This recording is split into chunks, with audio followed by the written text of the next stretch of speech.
Software సంస్థలు వాళ్ళ దగ్గర నుంచి ఉద్యోగం ఆశించాలి గానీ, డబ్బులిచ్చి వాళ్ళ దగ్గర ఉద్యోగాలు సంపాదించుకోవడం ఏంటో అర్థం కాదు. యానిమేషను, సాఫ్ట్‌వేర్ ఇట్లాంటియన్నీ అదే జరుగుతుంది. చివరికి కుచ్చు టోపీ అంటూ వార్తలు రాసుకునేటటువంటి పరిస్థితి. అమరావతి ప్రాంతంలో అని చెప్పి అనుకుంటే కాదు, నరసరావుపేట దగ్గర జరిగింది ఇది. పల్నాడు జిల్లా నరసరావుపేటలో యానిమేషన్ పేరిట చీటింగ్‌కి పాల్పడిన కిరణ్ అనే వ్యక్తి 100 మంది బాధితుల నుంచి 400 కోట్లకు పైగా వసూలు చేసి పరారయ్యాడు. కిరణ్ విజయవాడ కేంద్రంగా సాఫ్ట్‌వేర్ సంస్థ ఏర్పాటు చేసింది. దీని ద్వారా యానిమేషన్ రంగంలో సాఫ్ట్‌వేర్ డెవలపింగ్ చేస్తున్నామని ప్రచారం చేశాడు. దేశ విదేశాల నుంచి వస్తున్న ప్రాజెక్టుల కోసం కొంత పెట్టుబడి పెడితే అధిక మొత్తంలో లాభాలు పంచిస్తారని నమ్మబలికారు. నరసరావుపేటలో కొందరికి యానిమేషన్ ప్రాజెక్టు గురించి వివరించి అధిక ఆదాయం వస్తుందని ఆశ చూపెట్టాడు. దీంతో సదరు వ్యాపారులు భారీగా పెట్టుబడి పెట్టారు.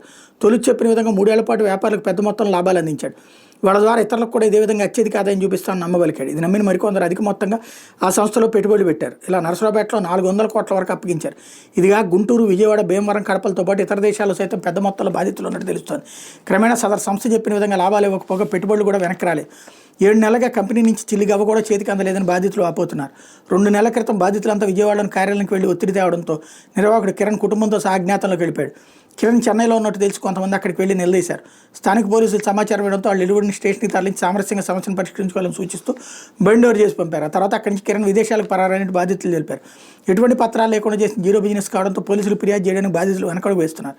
కాగా యానిమేషన్ వ్యాపారం పెట్టి జరిగిన మోసంలో బాధితులు ఎవరైనా ఉంటే ఫిర్యాదు చేయాలని, వాళ్ళని చట్టపరంగా న్యాయం జరిగేలా చూస్తామని నరసరావుపేట డీఎస్పీ నాగేశ్వరరావు చెప్పారట.